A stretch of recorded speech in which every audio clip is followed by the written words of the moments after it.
Got lots of weather related things to talk about today, from pattern flips to the polar vortex, how that's going to be affecting us, to the huge Arctic blast that's going on right now, possibility of severe weather, and more. We have this to talk about, plus a few extras as well. On this Sunday afternoon, this is 12 p.m. We're seeing not very good temperatures for you guys over here in the Midwest, all the way down there into places like Mississippi and Alabama. Freezing temperatures also in Texas today.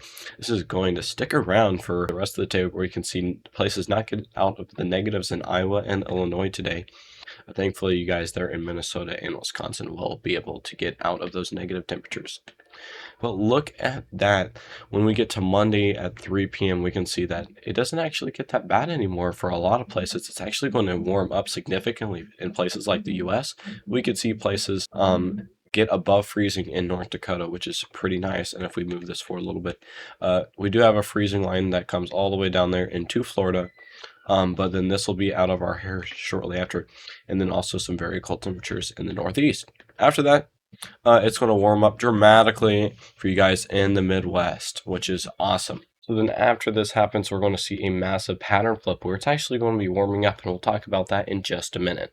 First, let's start discussing about what the radar could look like in your area. Right now, we have a low pressure system sitting in the northeastern area of the United States. We had a lot of snow from places like North and South Dakota down to Iowa, Illinois. We'll talk about that in just a second. That has moved on by, and we're still seeing a little bit of lake effect snow, but nothing extreme. We could also see some more lake effect snow, nothing serious, again in the next day or two.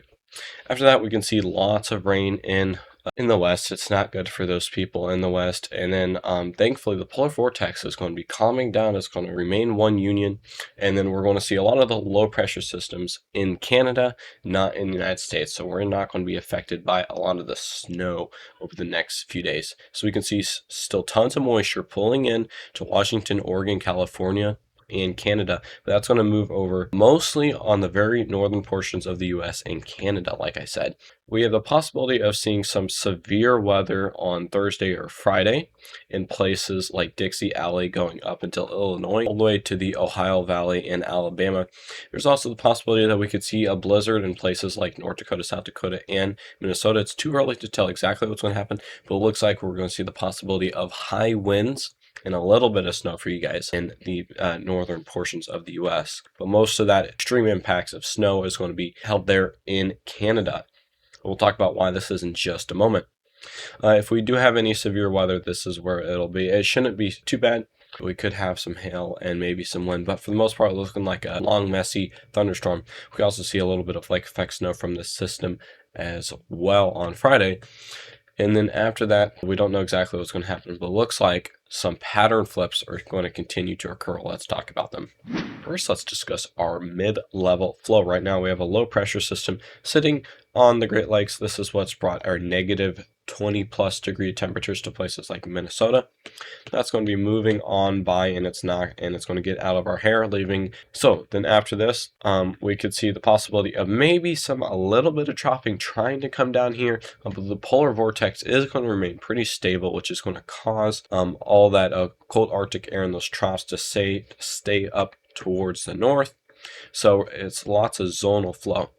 And then maybe by closer to Christmas time, we could see the possibility of another trough trying to make it down in between now and Christmas. Not going to be exactly guaranteed. This is what would bring those blizzard conditions if that does happen. So this is one little trough exception. But for the most part, we're going to be seeing above average temperatures for the rest of December. And it looks like a lot of zonal flows. We move this forward even more, just zonal flow, and then the possibility of some troughs picking up towards the latter portions of December. This is the CFS, which basically is a very long range forecast model. Gives us a rough idea of what we could see. Right now, that's our super cold Arctic air, and then over here on the orange and red side, we're seeing above average temperatures. To see those above average temperatures really take over here on Wednesday. Most of the country will be above average, but as we can see, polar vortex is going to try to come down into those far northern portions of the United States to try and cool us down a little bit. But that's not going to work for a while. And then after that, this model isn't not very certain, but it's showing the possibility of more troughing happen as we get after Christmas or right before Christmas, we could see some troughing happen again. This is the 6 through 10 day temperature outlook. We're seeing almost the entire country is going to be above average within the next 6 to 10 days, which is awesome.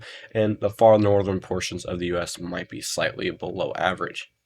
This is the 8 through 14 day forecast, so just a little further than that. It's basically showing the same exact thing. So we could try and see some of that troughing and zonal flow go down there into the northern portions of the United States, but otherwise we're going to remain pretty warm than normal when it comes to Christmas time.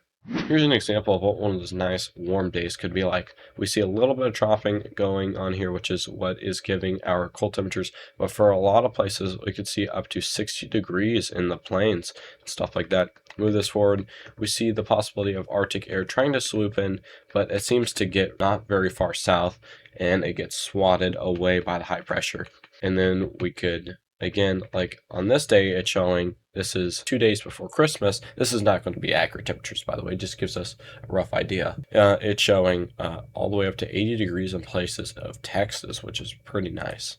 Here again is that CFS model, which is going to talk about after Christmas. So for the rest of the summer, we should see some pretty warm temperatures, except for you guys in the far northern portions of the US could see freezing temperatures every once in a while and temperature fluctuations. But this is the CFS model. This is just one model. It's showing as we get into the early portions of January, the polar vortex is going to start to become unstable again, just like it was in November and the early portions of December. And all that cold air might, for a week, make the country really cold. And then after that, we can see again another period of warm air. So we're going to see these active weather patterns where it gets crazy. We see tons of snowstorms. We see super cold temperatures, and then we see warm, dry days. So when it comes to right after Christmas, that's when we're going to see some of that active weather pattern again, where we might have to talk about some winter storms, and then eventually it'll flip again sometime in mid-level of January. That is all the weather discussion that I have for you. I hope you're having an amazing day. Here's a different look. We're looking at a whole continent and the ocean, what the weather looks like with a big expanded view. So my name is Colin Holdsworth with Mesocapt Weather Association. Please drop any questions down in that comment section below. Please like and subscribe if you haven't already. And if you're shy, just leave an emoji in that comment section. It really helps the algorithm out a lot. And I hope you guys have a great rest of your Sunday.